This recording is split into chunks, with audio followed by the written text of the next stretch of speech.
Well, we're now joined by Stephen O'Brien, who is the Shadow Health Minister for the Conservatives. Stephen, thank you very much for your time in joining us here today. Now, Stephen, as you know, all the parties are making public health a big issue in the forthcoming election. But in such difficult financial times, how would you ensure that prevention gets the attention it needs? Well, the Conservatives have raised the bar for all political parties about public health, and we published our Conservative paper, Healthier Nation, which has driven all the political parties to have to address at last the public health agenda, which has been so woefully mismanaged and indeed neglected by the current government.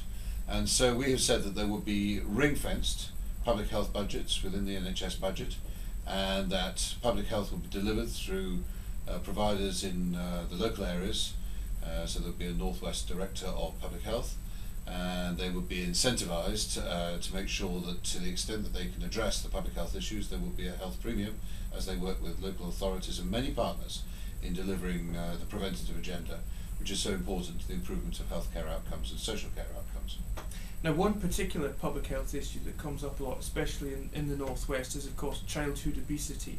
What in particular would you do to tackle that issue after the election? Well, it is important to recognise that about a sixth of children in the Northwest are termed as being obese.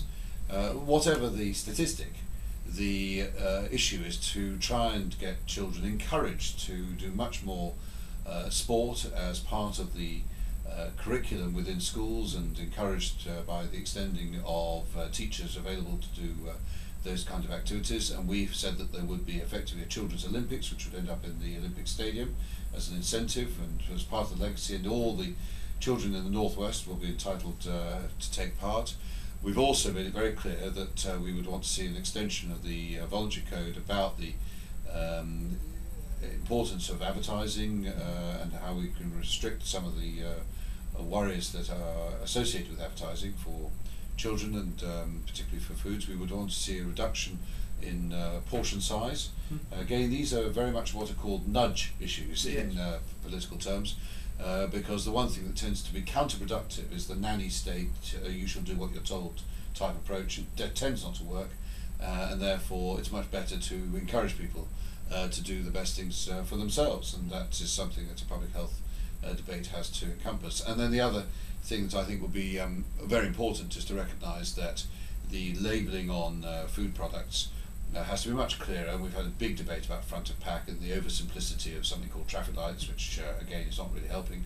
We need to make much more accessible the guideline daily amounts, and to focus on what is a good diet rather than stigmatising particular foods, and that is the approach that we will be taking.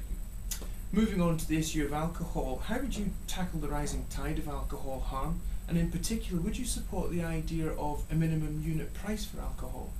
We've looked at this very carefully, and the thing that we would do is reverse where the government has gone with their approach to alcohol information.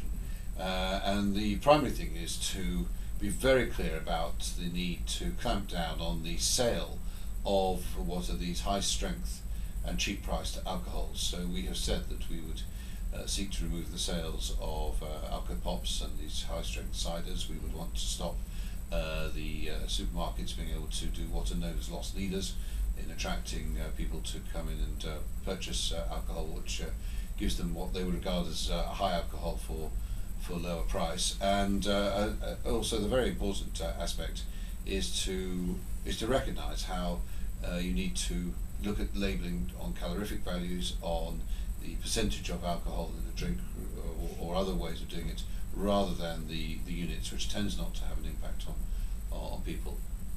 On the tobacco issue, we've had a raft of measures on tobacco in the past few years. Would you go any further in terms of trying to stop the tobacco industry targeting children and young people in particular?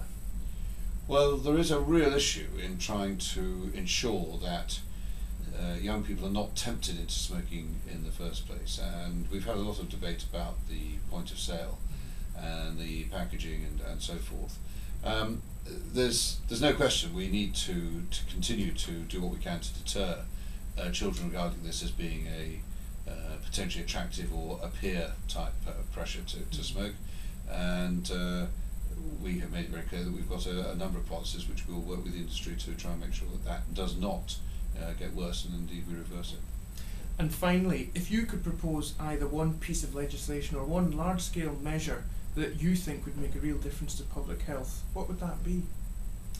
There's no question, if you're going to really have a public health agenda which is going to have a preventative agenda at its core, to help people improve their lifestyle and healthy living, then you have to focus on GPs. They are the gateway to your access to services in the NHS.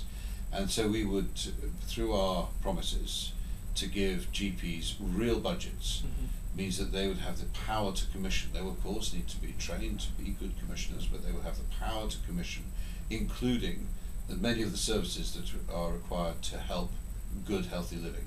So that would include focusing on food intake, on making sure that sexually transmitted diseases were brought down because there was much better information and a much greater opportunity for not least young people to have access to information in a way which is not a worry to them, and that they can actually build what could be a better preventative agenda into their daily lives. Stephen O'Brien, thank you very much indeed. Pleasure. Thank you.